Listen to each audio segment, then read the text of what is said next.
Есть ли водопады в Петербурге? Ща расскажу. Выехали мы где-то около обеда. Поехали в магазин, купили пирожков и отправились туда, на Тоснинский водопад.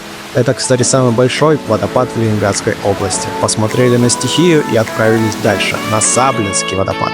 Он немного поменьше, но тоже очень живописный. Спустились поближе и поняли, что это то самое место, где мы хотим попить чай. Разложили термос, пирожки, покушали, а потом я приготовил кальян. Вот так вот прошел наш выходной день. Путешествуй, друже, даже если на один денек. Ну и не забывай подписываться и ставить лайк.